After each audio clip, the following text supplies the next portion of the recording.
Firewatch opens with one of the most heartbreaking prologues in gaming and ends with an ending that still sparks debate years later. Between those two moments is a story about isolation, trust, and the creeping suspicion that something isn't quite right in the woods. From the moment I first played it, I was hooked. The art style, the voice acting, the atmosphere, everything feels handcrafted to pull you in and haunt you long after the credits roll.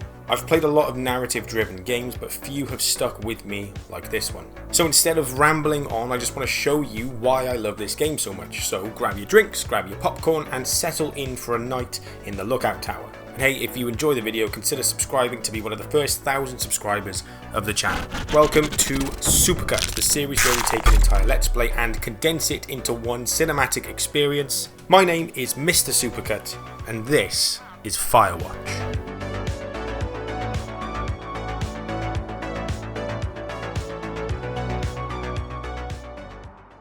The game starts off as a very basic choose your own adventure where we get to choose our own backstory for our character Henry. Boulder, Colorado, 1975. I see Julia from across the bar and decide to approach her. I'm, of course, drunk. I tell her she's pretty and she coolly responds with, "You're pretty." After what I can only imagine was a whirlwind of a week, Julia is now my girlfriend. We date for over a year. She drives me crazy and I love it. We move in together. We share an apartment near the school with a view of the mountains. We drink beer on the deck and just about anywhere else. Life is good.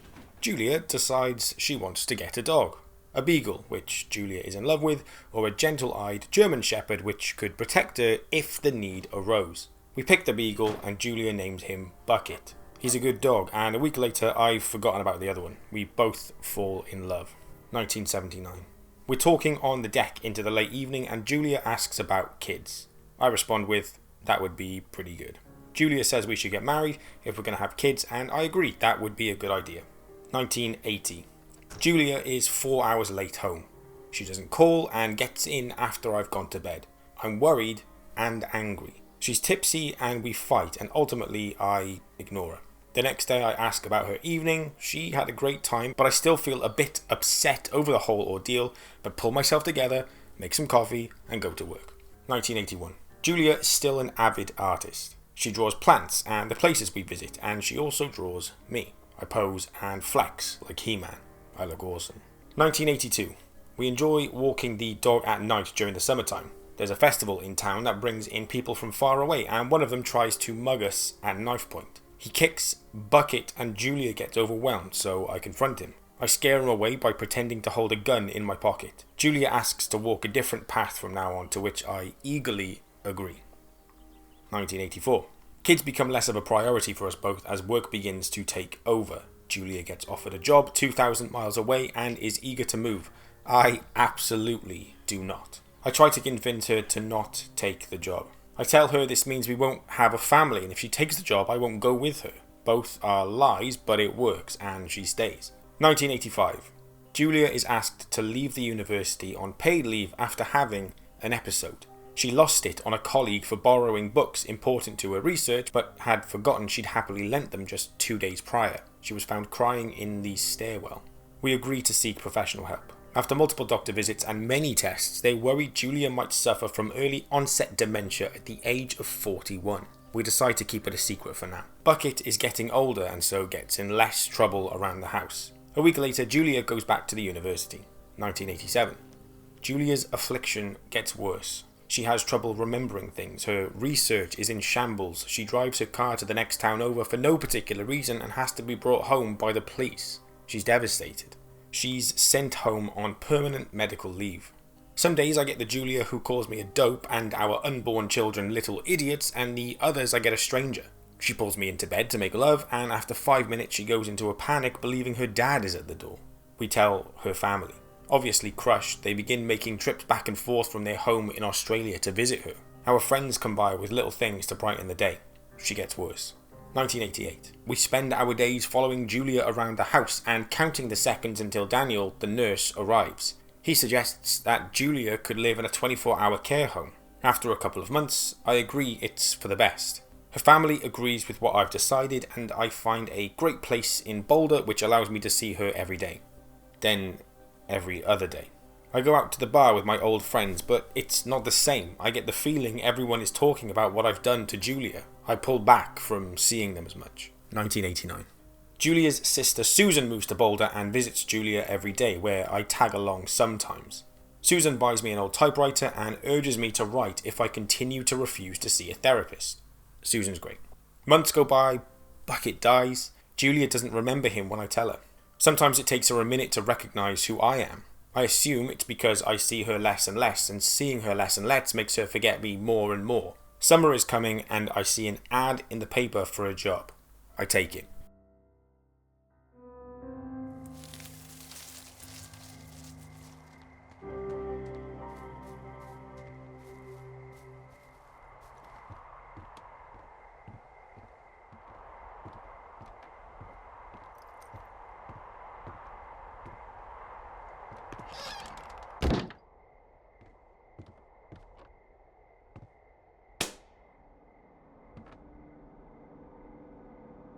Hello, Two Forks Tower.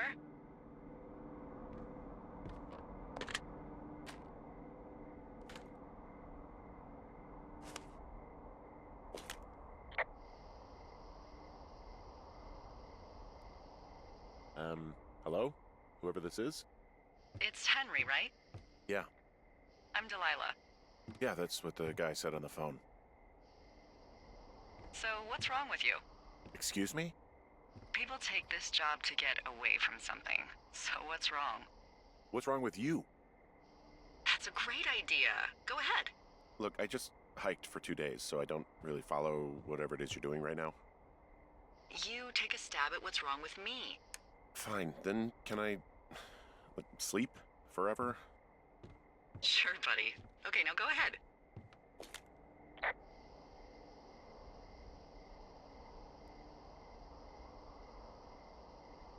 Okay, you're probably just rebelling against a mom who wishes you had given her grandkids, by the sound of your voice, at least 15 years ago. You come out here and it really grinds her gears and you love it. Can I sleep now? Well, she also says I fuck immature men, but in my defense, who wouldn't want a 28-year-old with ambition and energy and some fire in his belly in bed? Me, I'm going now. Just a second, now it's my turn. Okay, good night, bye. Let's see. I don't know anything about you. I say you got fired from your job and have finally decided to write your novel. That's the sort of bullshit reason you'll find a man out in the woods. Good night. Welcome to the job.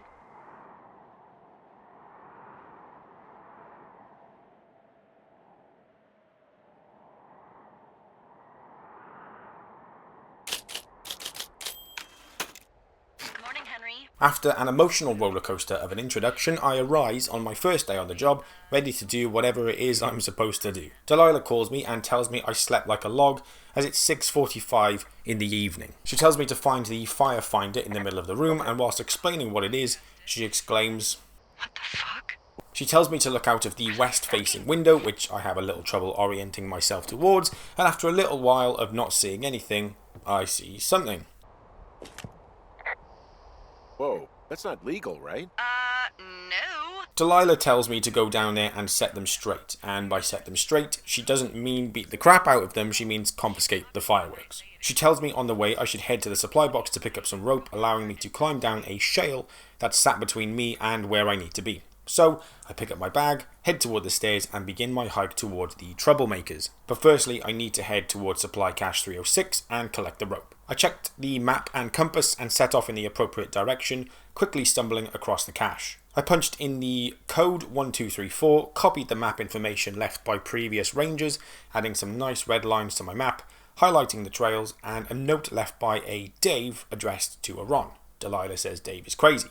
I pick up the rope and carry on west. I come out in a clearing near... I think it's called a medicine wheel out here. I ask Delilah where I should go next, and she tells me to head north to find the shale slide. I make it to the slide, and I'm not having any of it, but after a bit of berating from Delilah, I clip my ropes and begin the long climb down. No, no, no!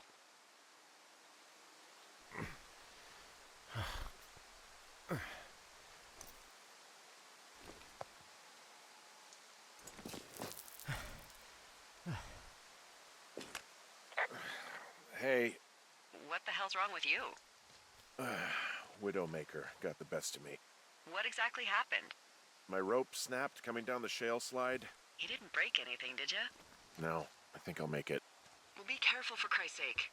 I found another shale slide but couldn't head down, so Delilah told me to continue heading west. I eventually came to a clearing and found a bunch of beer cans thrown about the place, so I set about picking them all up and pressed on. I found their backpacks and a still alight campfire, which I promptly stomped out.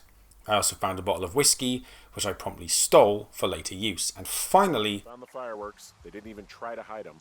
continuing on, I found some ladies' underwear strewn about the place and some music blaring in the distance, and before I could get a word in to tell Delilah I didn't feel comfortable interacting with two naked women, she told me to suck it up and tell them off. I did what I was told to do and gently told them off, and they started being cheeky, so I told them I stole all their stuff, and then they got upset and ran behind the rock. After that, I found a sign pointing back to my tower, so headed in that direction, crossed a makeshift bridge, and then got distracted by a slightly hidden path that veered to the left. A bit further up, I found another lockbox, cracked the code, updated my map with some additional information, and then read another note left by Dave to Ron. After that, I checked my map and headed in the direction I think I was supposed to go, but unfortunately needed a rope to progress, which I'd just snapped on my way down here. So headed back down the path and went the long way round. I pressed on through a valley and Delilah dropped a confession. So, I have a bit of a confession to make.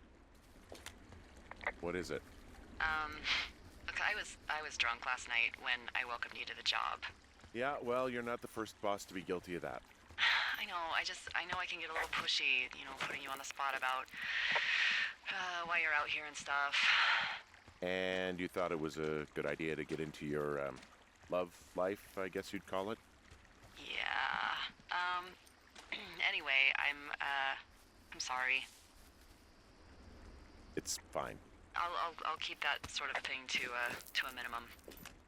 Anyway, let me know when you get back to your lookout.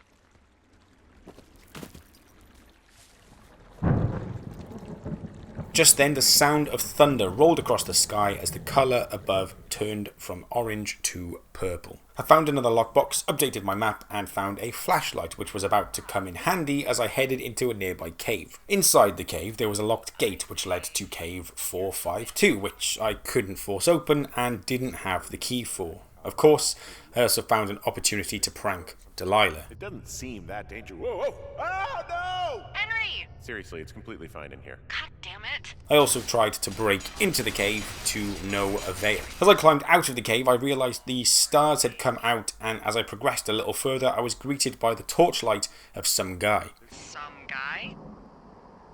Wait, he's looking at you? Is he doing anything else? I don't think so. Henry, there's something someone should have told you about this area. What is it? It's outside. I climbed up the hill and the some guy was nowhere to be seen. I eventually made it all the way up after climbing up the rock face and came out right next to my tower.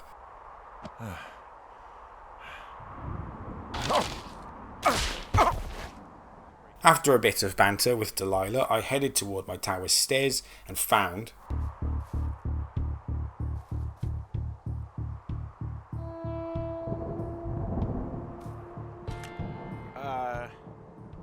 What can I do for you? Well, my typewriter is on the ground, outside of my tower.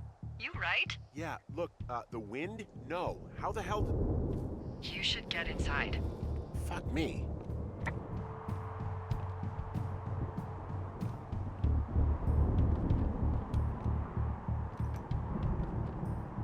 Someone broke in. Hey, what? They wrecked the place. Threw my typewriter out the window. Motherfucker. Holy shit. I'll let the Forest Service know what happened. I'm gonna have to fix the window. Tomorrow, Henry. You won't be... Okay, I put in a call. That was fast. Yeah, well... Do you have any idea who could have done this? Maybe that guy I saw in the canyon, but I don't know why the fuck he'd want to mess with my stuff. Well, I'll have the Rangers keep an eye out for a man hiking on his own and question him if they find him. I can't believe someone would do this. I worry about bears and fires, and that's about it. And now I've got to worry about some deranged hiker going after lookouts? Great. Okay, in the morning I'm gonna call my friend Patty, who works the desk down in Cody. They keep a list of everyone who's officially been in and out of the trailhead since, I don't know, forever, and see if we can get a list of names.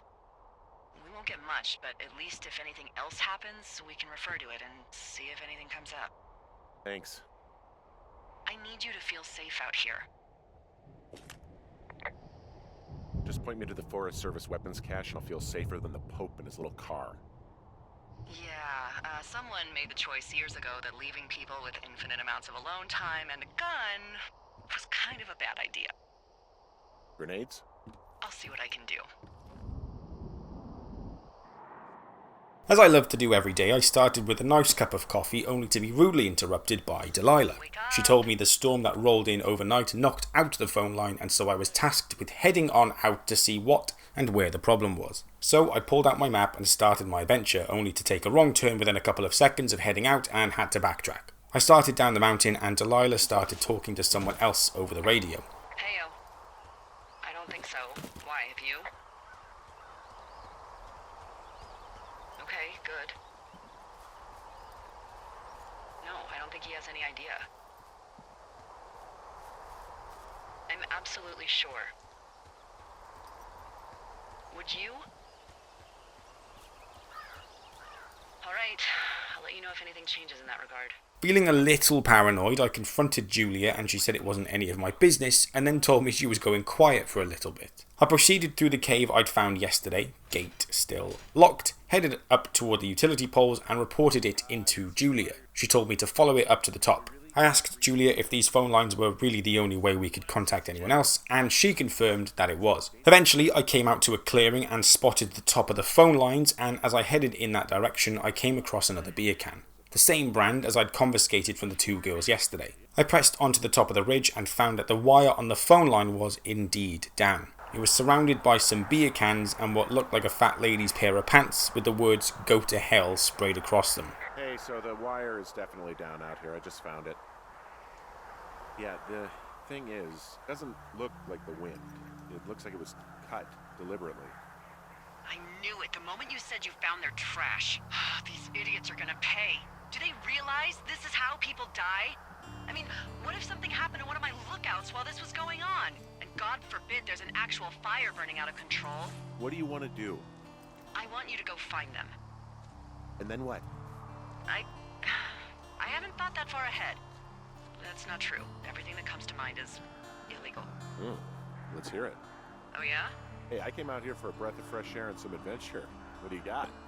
I think I want you to just find them and scare the hell out of them. Delilah then told me to go and scare the hell out of the girls, and so I headed back down, but unfortunately couldn't leave the way I came in as I jumped down a large drop. I eventually found another route down the side of the mountain and came across two signposts, left for my lookout and right for Delilah's. I decided to head toward Delilah's and came across another lockbox, except this time it was green instead of yellow, and found absolutely nothing inside. I continued on and came across a cable car, and when I asked Delilah to let me over, she basically said absolutely not. I headed back down the way I'd come and headed toward my own tower and came across a backpack dangling from a tree. After knocking it down and picking up a camera and some rope, I reported to Delilah whose backpack it was. Thank you, Brian Goodwin. Wait, who?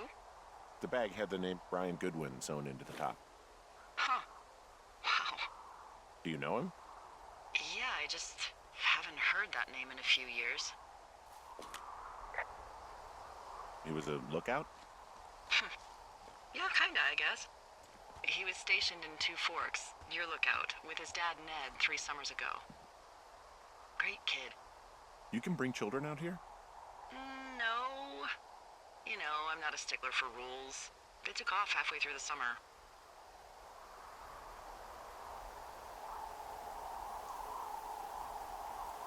Why? Where did they go? I don't know. I never really hit it off with old Ned, and, one day they were just gone. Sucks. I decided now would be a good opportunity to practice my photography, so snapped a picture of the mountain where I'd found the backpack and then climbed down the nearby rock slide. I found yet another lockbox, so updated my map, another note, but this time from Ron to Dave. As I pressed on, I spotted a thin plume of smoke in the distance, and Delilah said it was either a new fire or a campfire. I sped toward it and came across a sparse forest filled with burned trees. Delilah then decided to apologise for snapping earlier, and that's when I told her I was married and kind of felt bad for being out here whilst my wife was currently home sick. I continued west to try and find this plume of smoke which took me past the lake again and the old campsite of the two girls, and that's when I opened up a little about my wife's illness to Delilah. She's got Alzheimer's, like, dementia. Whoa. How old was she? Is she? She's alive. She's with her family in Melbourne, Australia. She's 43. Fuck. Yeah. What was it like when you guys found out? Devastating. Especially for her. You can understand. And for you? Anyway, everything she worked for was taken away, and that was it. Yeah. I'm sorry to be such a downer. Don't even. I'm happy to listen. And, we'll try to have some fun this summer. I promise. I came across another lockbox and found a missing person poster inside. Delilah started talking about Brian Goodwin's father, who abandoned his post several years ago, and how she struggled to communicate with him. I continued my hike toward the smoke and decided to take another photo of the scenic vista, and then as I pressed on further, I came across a scrap of fabric dangling from a tree. Behind it was a waterfall, which I took a photo of as well, and then eventually came out near a little campsite. I was able to confirm that it was the two girls as they had the same beer as before, and was also able to confirm that it was them that broke into my tower and stole my sheets, as I also found those sprawled across the floor. I stomped out the campfire, again preventing yet another potential fire that could have been caused by these two morons, and then on approaching their tent I realised that it looked like it had been torn to pieces. Delilah told me to take a photo of the campsite just in case, which felt like a waste of good film, but I obliged. Some of their clothes were torn up, and I considered stealing a sleeping bag as payback. There was also a note left on the tent. It was a letter left by the girls addressed to me. It read, "Dear Psycho, I hope you're effing happy. We're leaving and we're going to find the police or whatever and tell them about how you creeped on us in the lake and then came and destroyed our campsite and all of our stuff. Oh, and stealing panties is gross out. You're probably a mental effing axe murderer and are so going to jail. I hope it was worth being a jerk over some fireworks." And then they signed it with their name. I freaked out a little bit to Delilah, but she told me to relax and just head back to the tower now that the troublesome duo had fled the wild. After finally boarding up the smashed window and humouring Delilah about what I looked like so she could sketch me, Delilah gave me my next task of sitting in my lookout tower until September 1st and to call her at the first sign of smoke. Whilst sat eating my dinner overlooking the nearby valley, Delilah called to drop a bit of a bombshell on me. Hello, Henry. Having a nice afternoon? Not too bad. I could get used to it out here. That's nice. Look, I called with bad news. Two young women, Chelsea Stevens and Lily McLean, were reported missing. They've got parents out in California who haven't heard from them in a week. They were supposed to meet an aunt down in Cody. If they're the girls from last week, then you're probably the last person to have seen them. I told her it was most likely a coincidence, but then thought it would probably still be a good idea to say at least something just to keep a clear conscience, because of course we didn't do anything. Delilah called me at 4:25 in the morning, demanding I get out of bed. After responding to the call, the voice on the other end didn't sound like Delilah at all. Hey, you big dumb idiot. You're a big dumb idiot. Oh, baby, you sound tired. I am. Are you having a nice time? Yeah, it's good here. It's beautiful, you know? That's great, Henry. Really great. Well, I'll let you get back to sleep then. Okay, Jules. Delilah seems nice. Sure. Bye, baby.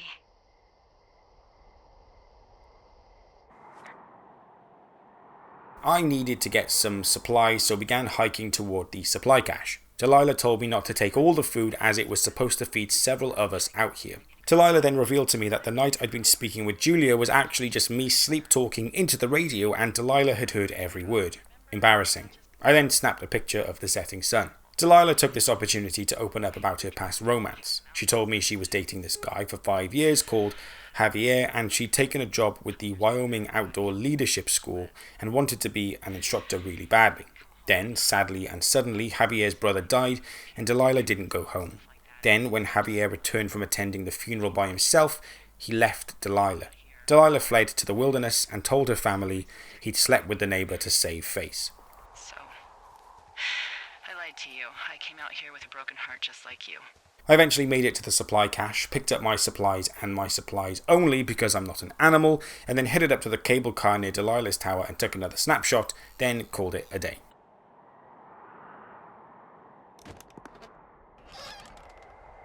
You've got a front row seat for what might be the biggest fire of the year. So I took a snapshot and then we took to naming the fire. So, no ideas, huh? Maybe we call it the Flapjack Fire. Can you sell that as a name? You really like that, huh? Yeah, I said I did. It's funny. Fair enough. Flapjack Fire it is. Then I took another snapshot of the starry sky. I then headed into my tower and picked up a photo of me and Julia. I had the opportunity to flirt a little with Delilah, but of course, I'm married, so didn't. Then Delilah asked, Are you looking at the fire? No, I'm not. You should. Let me know when you are. After heading back out, Delilah started to get deep talking about the Flapjack Fire and then told me she was glad I was here. I asked what she meant by that and then she started to hint that we'd be having a good time. She told me I was special. She told me that although I was married, it would be nice to get together at the end of the summer. I didn't know what to say, so she said not to worry about it and then said she wishes she was over here in my tower. I didn't answer and she kept going. She told me we could... And when I asked her to clarify, she told me. Radios. We could, you know. What? What could we do? Well, let me tell you.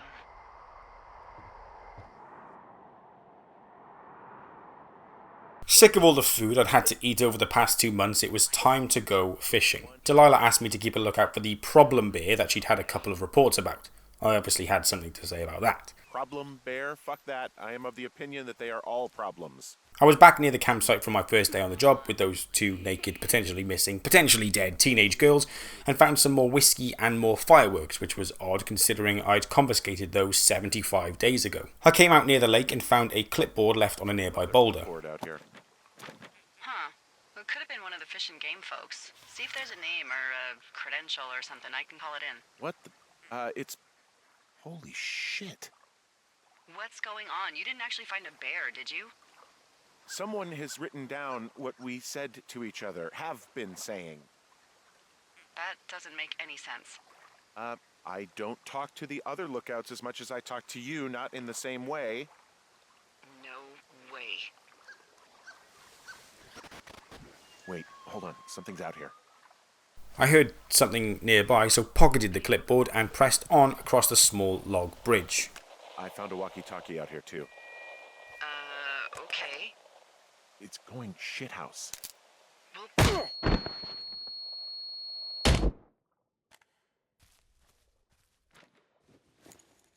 Henry? Are you there? What happened, Henry? Holy hell, I got hit in the head. Punched or something by someone. Are you serious? What the hell is going on out there? I don't know. Jesus Christ. Let me get this straight. You found a clipboard with, what, transcripts of our conversations? What else is on it? I don't know. It's gone, along with the radio of theirs. Somebody out here could have just killed me, Delilah. I told Delilah that I'd seen the words Wapiti Station on the clipboard right before I was punched and it was taken from me, and she told me it might be connected to Wapiti Meadow, so that's the way I headed. On the way there, I found a turtle and adopted him. I hiked my way toward Wapiti Meadow, took a snapshot of some stacked rocks, came across a damaged tree that I could chop down if I had something to chop with, and then turned to find a metal fence. I reported it to Delilah, who didn't seem to know anything about it, so took a snapshot for evidence. The gate was locked and there was no way through, so I needed to backtrack and try and find something that would help me get through. I hiked back the way I came, past the lake, through a valley, and then Delilah called in to say everyone else was reporting no suspicious activity. Delilah said her door to her lookout was open the other night but thought it was quite normal, which I disagreed with. Then I suggested that perhaps somebody was tapping into our radio frequency and that's how they were hearing all of our conversations. Delilah brushed it off. I thought just because she didn't know how to do it didn't mean somebody else didn't know how to do it, but I didn't say that. At this point, my hiking was quite aimless and I wasn't sure where I was supposed to be going. I couldn't head to Wapiti Station until I'd found something to help me pick the lock to the gate, and trying to just find an item in an entire wilderness seemed like quite the task. I followed some points on my map and walked and eventually came out near an old cabin. I snapped a picture of a butterfly and then opened up a really old lockbox. I found a baseball cap, which I put on immediately, and then headed into the cabin. The cabin had been burned to a crisp and I thought it would be a good opportunity for a photo. I headed down the stairs and examined some of the burned out items. Oh my god!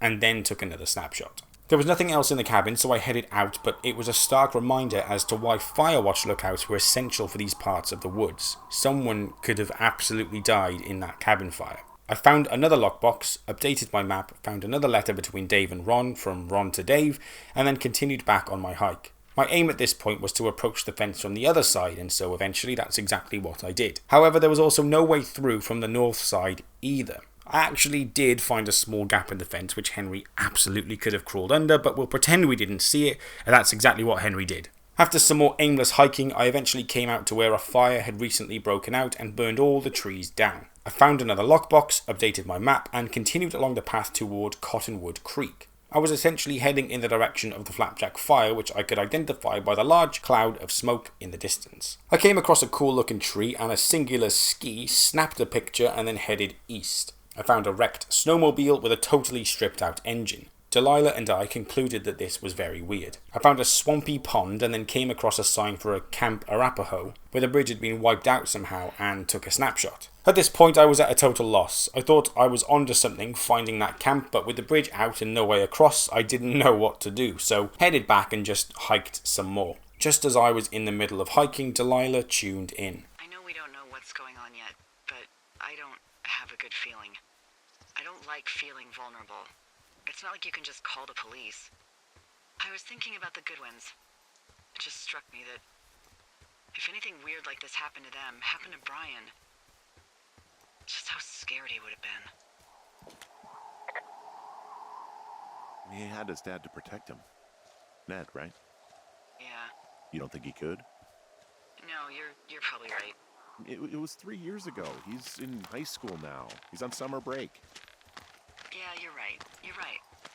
After what felt like days of hiking, I found myself back at the locked gate of the fence. I tried opening the gate with my fist again, and this time... Okay. I've given it the good college try. No dice. Shit. I don't know how long I can dick around out here until someone notices. God, if you were an actual firefighter, you'd have that gate down in 2 shakes. Hey, actually, those guys doing the controlled burn, they might be able to help. Where are they? Beyond Ruby River, there's a scout camp. They burned a line a few days ago that should let you hike right to them. Well, that's great. If they haven't left, they're probably the type of guys who would help you get through that fence. Great, so all the way back to Camp Arapaho. Unfortunately for me, that was a long-ass hike, but fortunately for you, it's one transition. Now this burned out area made sense. This was where the firefighters carried out the controlled burn. Finally, after making it back to the broken bridge, I was able to report it to Delilah. Henry had the good idea of walking the ravine to see if he could find some high ground to get across, and I begrudgingly followed suit. Why he couldn't have said that out loud to himself earlier, I don't know, but there we are. And right there was a long drop allowing me access into the camp. After checking out the old camp, I let Delilah know the firefighters were gone, but they'd left an axe behind. An axe.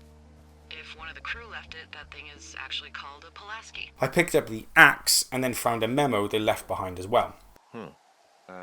Next few days, dropping into the thoroughfare on behalf of Dr. Simmons at Wapiti Station. Wapiti Station? Holy crap. Keep reading. Oh, I just thought I would maybe, stop there, let the mystery percolate. My mother always said I would meet someone who'd give me a taste of my own medicine. They're running a research site out there. He was worried about wildfires. Someone is writing down our conversations. And now we find out there's a research site out here that we don't know about? What are they researching?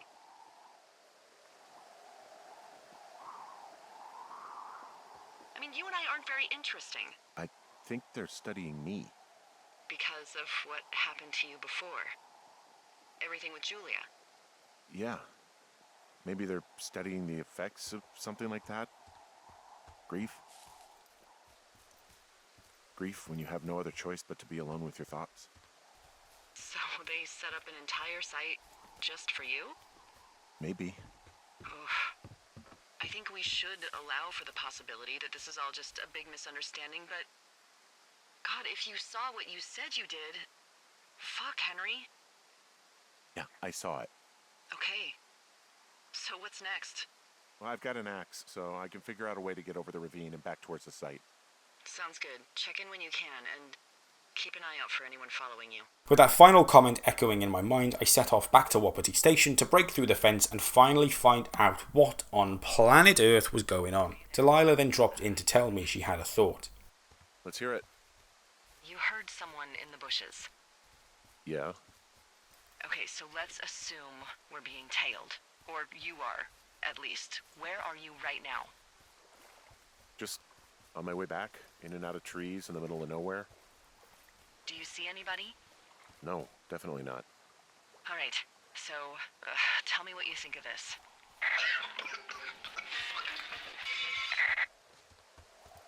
Did you just cough? No. Did you just cough?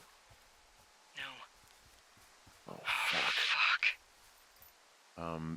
There isn't any way someone, like another lookout, could be on this line, is there? No. Not without tapping our radios. Well, what about when I heard you talking to someone else? I just left your line open. That's not what this is. Get in your tower, shut the door. Don't leave, and don't use your radio. I'll call you. Understand? I will call you. With my feet up on the desk, I tried calling Delilah again for the 50th time, and eventually she responded in a rather odd tone, especially considering what had been happening recently. I'd also taken my wedding ring off. Delilah was acting really strange and told me to make sure my poster of the Shoshone trees was still up. She told me to find the second tree from the left on the top row, and told me to head to a clearing named after it, which I'd find on my map. Finally, cottoning on to what she was playing at, I picked up and put on my wedding ring, went to pet and name my new pet turtle, Turt Reynolds. and then set off on my journey toward Cottonwood Creek. Once there, I radioed Delilah and let her know, and she told me to open the nearby lockbox, which had a new passcode, 5678. Inside was a new radio. I found what you left me. Good. Call me back with when you have it.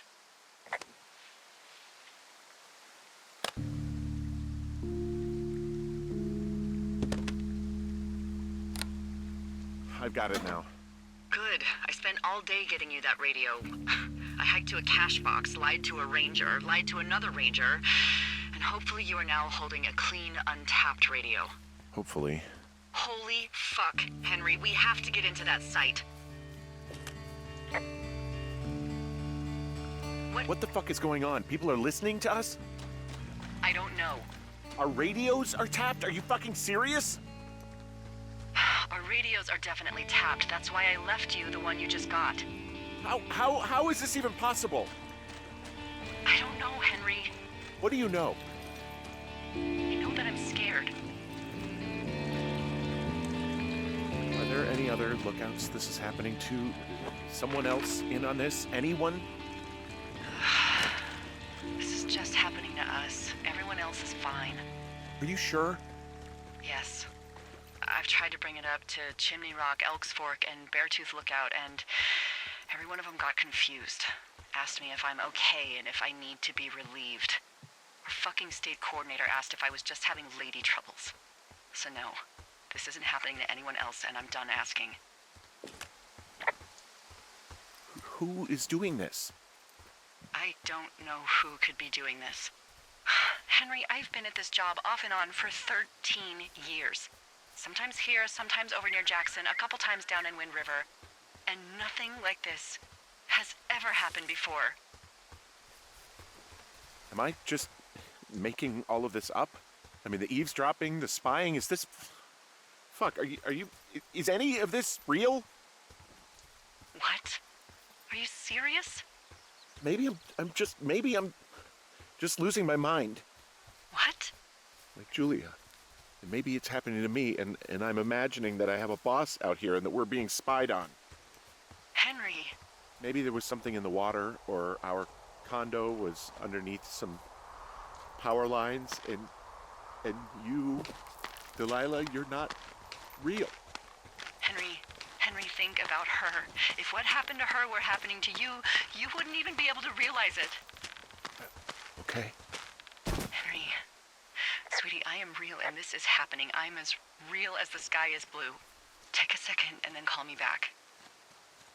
I'm on your side.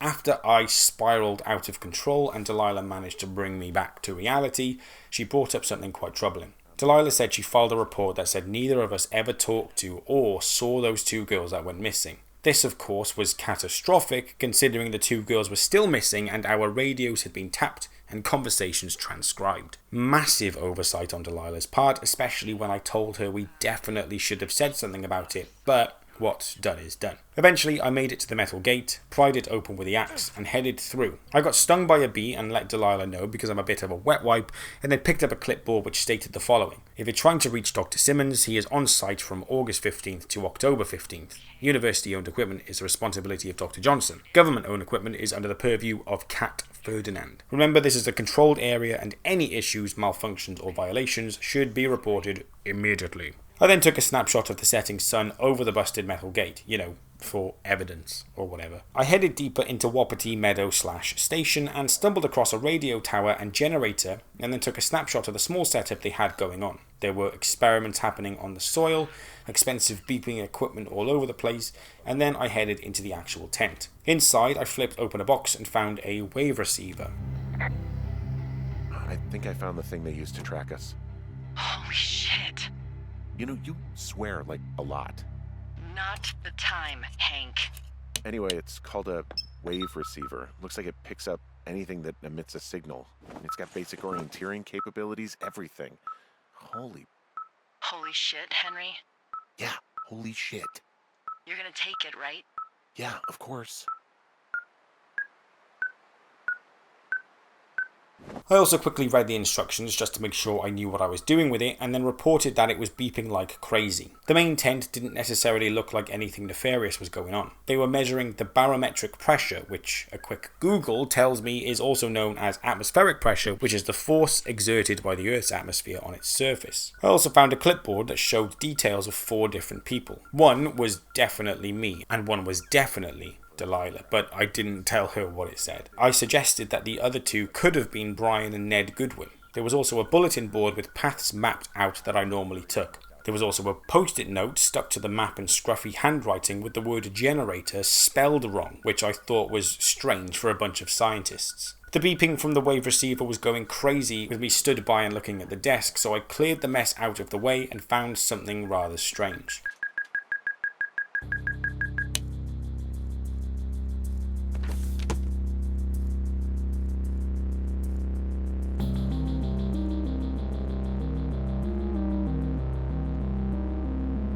Are you shitting me? What is it? There's a folder of reports here. What do they say? They're assessments about the 2 of us. There's stuff in here about Julia. Like what?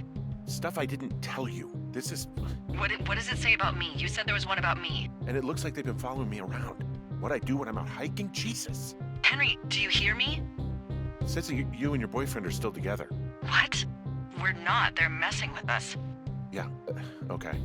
They are. How do they even know who he is? How the hell does this...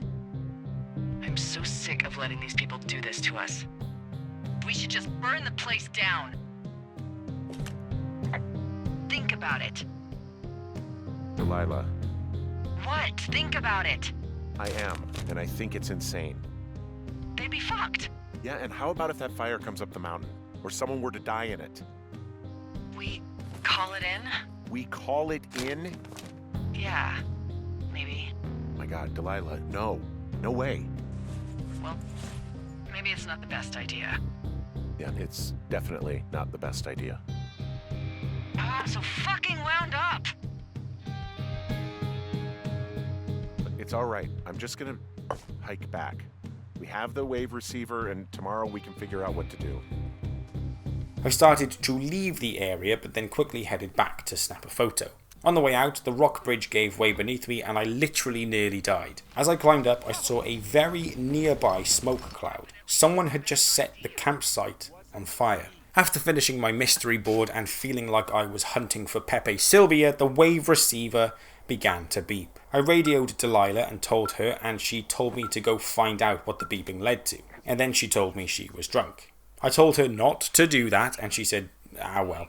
I headed out and switched off the radio and followed the beeping through a gap in the brush. The beeping stopped as I got to a backpack. Shit! What? Ah!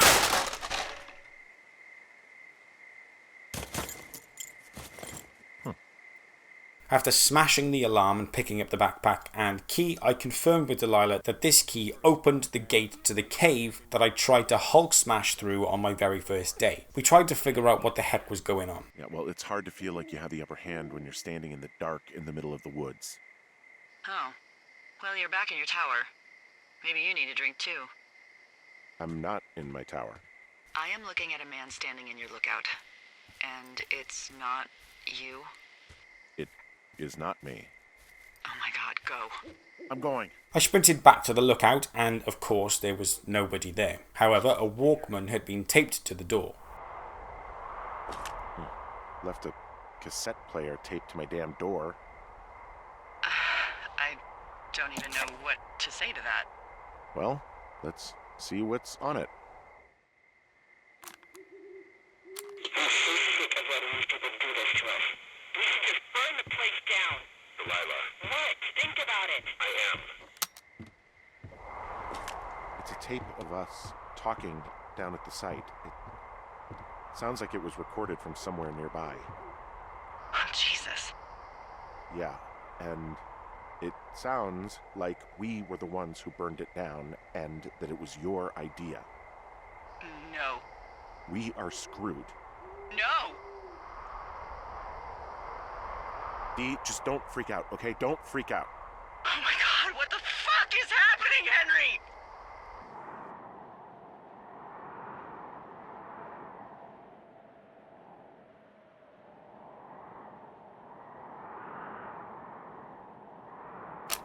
I'm so sick of letting these people do this to us. We should just burn the place down. Delilah. What? Do this to us. We should just burn the place down. Delilah. Burn I the think place I'm gonna be down. sick. Delilah. What? Think of... So your little bender isn't looking like such a good idea under the light of a new day, huh? No, it isn't, but that's not it. Someone claiming to be Henry in Two Forks called a lookout in another sector early this morning and said that I knew what caused the Wapiti Meadow fire. So, I just got off the horn with that lookout who's wondering what I know, or that I'm an arsonist, or that I'm fucking losing it. Furthermore, I bet you don't have the only tape of us from last night, so someone has evidence to back it up. We need to find out what someone's been keeping in that cave. I'm going down there now. We don't have a lot of time left out here, and if we don't find some fucking answers, when they lift us out of here, it's gonna be in handcuffs.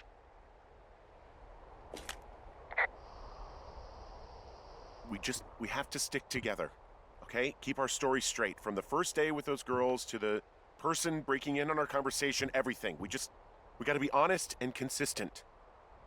Yeah, I suppose you're right. I know. After a brief chat with Delilah and a quick checkup on Turt Reynolds, I donned my new cap, picked up my backpack and ventured out into the wild in an effort to explore the cave system I'd recently picked up the key for. I headed down the side of the mountain and dropped into the cave opening, used the key on the gate, smacked it open and plodded onward. As I ventured only a couple of meters ahead, I heard the sound of the gate lock behind me. What the hell?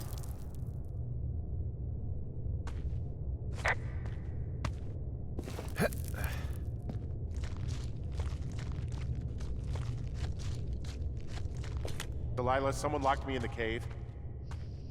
Is this thing working? Delilah! Send someone to the cave, please! Holy damn reception. Henry could have used his axe to try and break the gate down, but unfortunately he didn't think of it, and so I headed deeper into the cave, using my axe to move some loose rocks. I managed to squeeze through a small crack and headed deeper into the cave. Still no reception, but as I came across a large hole downward, I spotted something strange. Is anybody down there? Onward I pressed, deeper and deeper I went, until eventually I managed to make it out alive, stepping foot into the outback, which now looked like a nuclear wasteland.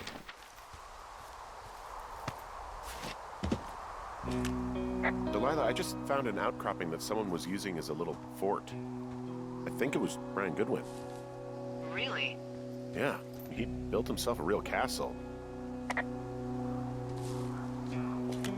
And he was in the middle of really sprucing up the joint when they left. A bunch of rocks stacked up. He made a wall and a perimeter. God. Yeah, that's perfect.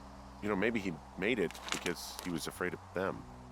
After picking up all of Brian's stuff, Delilah began to confide in me. So, something I never told you, or anyone, about Brian. In regards to him being out here, you know, being against the rules. They almost got busted. Brian liked to go out on the railing of the tower and wave at the planes that dump water on fires, and I got a call because someone thought a kid was up in Two Forks. I lied, and just said it was Ned. If I ratted him out, they would have been forced to leave, and I don't know, I guess I just felt like I was saving him from whatever shitty life Ned was gonna bring him back to. Not that it ended up mattering. She also gave me some absolutely fantastic news. Oh, also, those girls turned up. Looks like you didn't kill them. Nobody did. They took some farmer's tractor for a joyride down in Riverton and, landed in jail.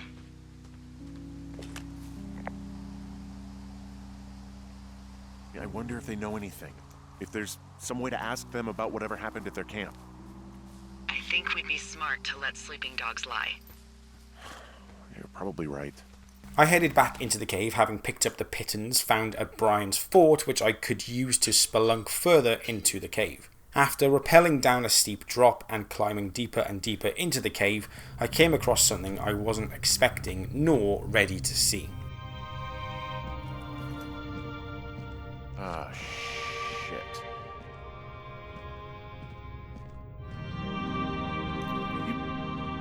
Oh, God. Hey, Brian Goodwin.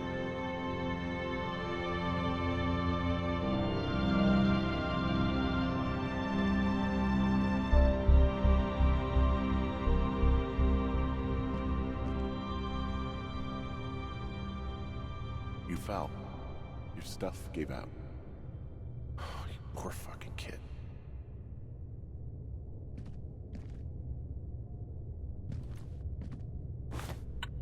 I tried to take a photo for evidence, but I was all out of film on my camera, so quickly headed out through the cave and reported in to Delilah. Hey, D. There you are. I've been worrying my ass off.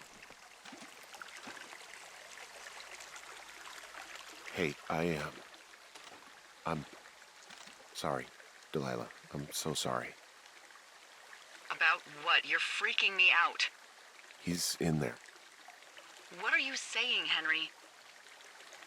The only thing in the cave is Brian. He's dead. His body is in the cave, Delilah.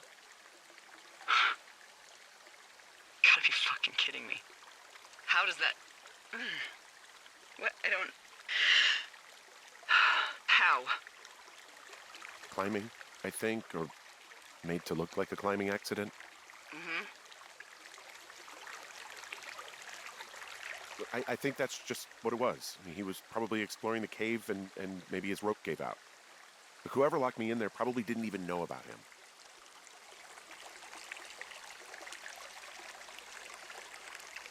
What do we do now, Dee?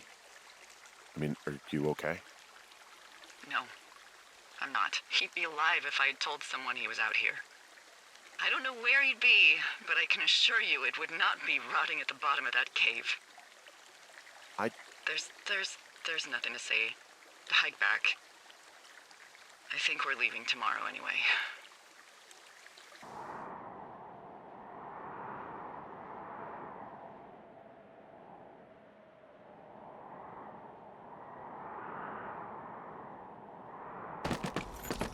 The wilderness was now fully ablaze, and as I was packing up my stuff, Delilah told me that the flapjack fire and the campfire had now merged into a mega fire and was being renamed after her lookout.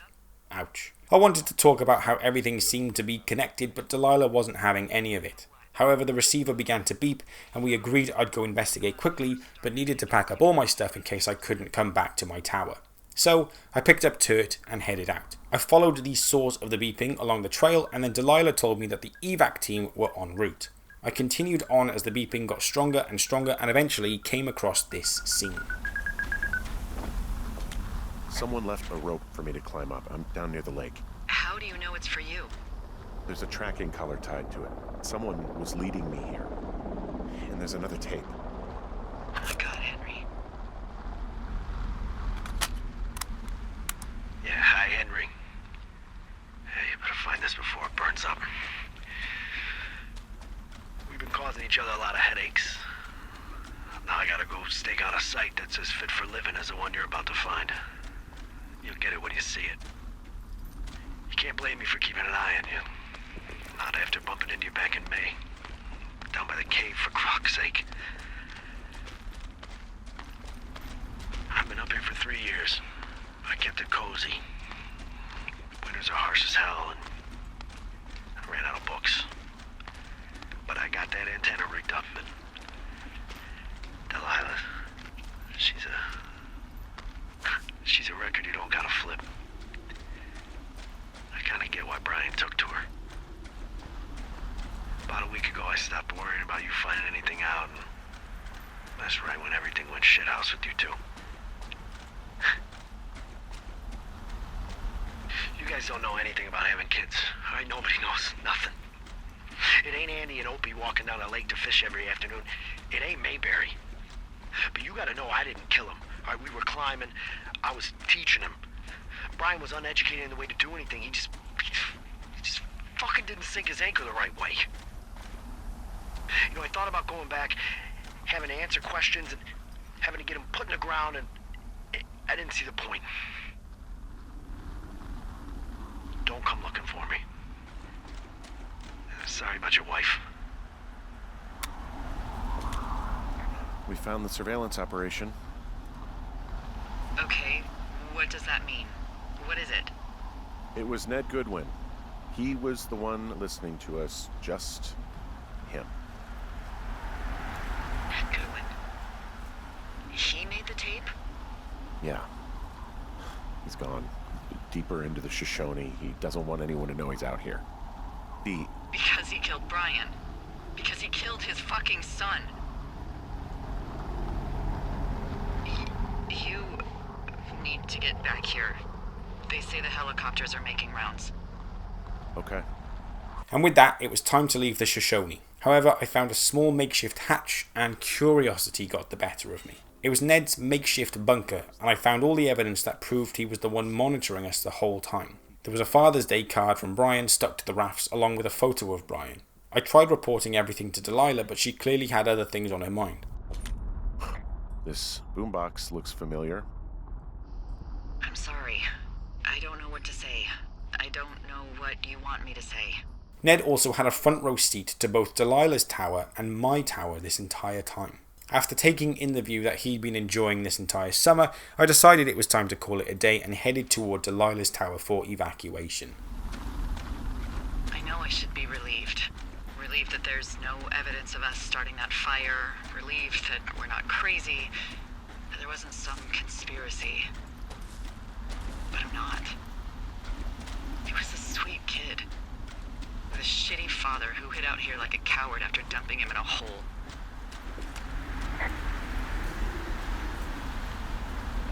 I think that Ned loved him. He still had his photo, you know? I don't want to hear it. He obviously didn't want to forget him. He just didn't know what to do. Henry, not knowing what to do isn't okay. When you're supposed to look after someone, You figure it out. Yes. And Ned Goodwin is a shithead who is incapable of figuring anything out. Sorry. God, it would have been so easy to tell the truth and have him sent home. I can't stop thinking about it. You'll let it go, and it'll be okay. It'll haunt you for a while, but eventually you'll look back and you'll be far enough away to forgive yourself. Justify to myself, maybe. Yeah, well, that's better than nothing. And he'll still be down there in that cave. Because if I say anything, they're gonna ask me about Ned. Dee? Oh, fuck. Is that a helicopter? Yeah, hold on. Hey! No, there's one more. Yes, here, yeah. Yeah, he's coming. Okay, 1 second. Hey, they're here, but they're making rounds. They'll come back. I think I'm gonna go with them. Wait, just wait, okay? I'm not that far. Henry, they're here. They're waiting right now. Please. Henry, I don't want to meet you and just sit here in a dead boy's shadow. Okay, I don't want to do that. I know that sounds harsh. Okay, I'll wait. I'm not far. Okay. After asking Delilah to please wait, I blitzed my way toward her tower. After a lengthy run, I climbed into the cable car and crossed the ravine. Delilah wasn't responding on the radio, so I pulled myself across and stepped into her territory. I climbed the steps, and Delilah was nowhere to be found. I did find the drawing of me that Delilah had completed what felt like years ago. After a short peruse, I picked up her radio, and who should be on the other end? Hi. Yeah, it's me. You're not here. No. Don't be mad. I am. Well, I couldn't be out there another minute. Not another minute. Come on. Henry, how did you feel when you left Boulder to come out here? Like I couldn't get here fast enough. Exactly. That's how I felt for the past 24 hours. Well, I'm still mad. But you understand. What's it matter if I do? Well, I'm sorry anyway. Hey, it shouldn't take long for the helicopter to reach you. Okay. There's a debrief in a situation like this. Lots of questions. Shit. So, taking stock, we found out an old lookout killed his only son and decided to become a lonely hermit. Yes. And we prevented one fire? Basically started another. Okay, so that's a wash. I'll have to figure out what I'm doing every summer from now on that isn't this. You're not coming back? No. And you'll have to... I don't know. Yeah, me neither. I don't know what's next. Tell you what, why don't you choose for me and I'll choose for you? All right, sure. Maybe... Well, you could always go take over the crossword at the New York Times. Oh yeah, I could probably fall right into that. New York, big city. Couldn't be further from here. I've never been. Well, when I end up out there... Yeah. So, what about me? I think you should go to Julia. And then you can figure it out. Maybe put that typewriter to good use. Give me a sexy accent or something if you write about this. I am. Yeah. You gotta go see her. Would you? put your memories behind you, and they're still right there in front of you.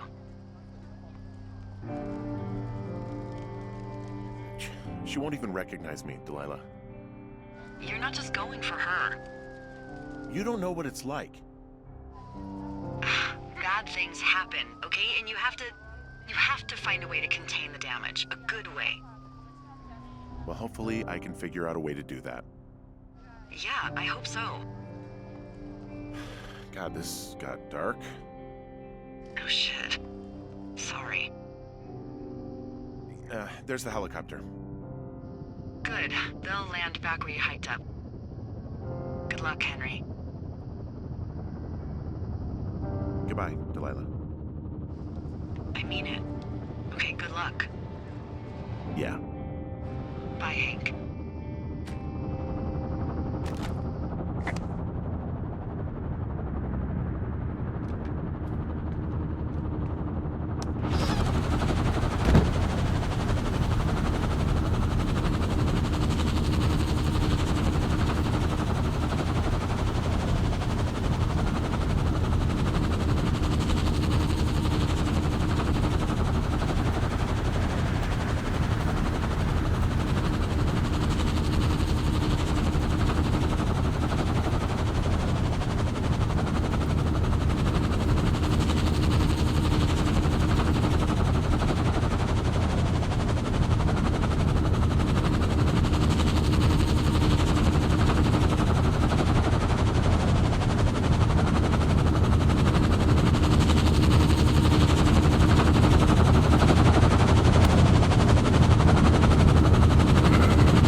Thank you very much for watching. I hope you enjoyed the story as much as I did, and I hope you enjoyed the video as much as I enjoyed making it. Please consider subscribing if you did.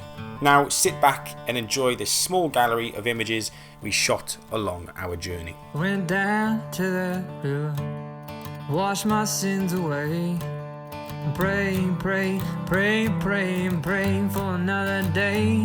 I went down to that river, wash my sins for free.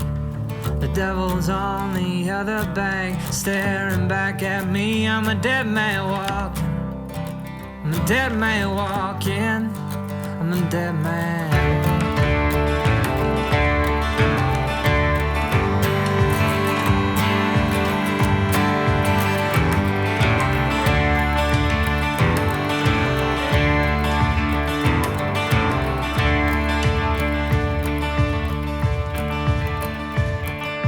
Another nail in my coffin, another nail for me. I gotta look pretty when I go down. Another nail in my coffin, can't you spare one more?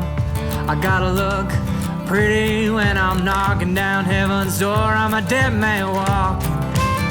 I'm a dead man walking. I'm a dead man. I'm a dead man walking. I'm a dead man walking. I'm a dead man.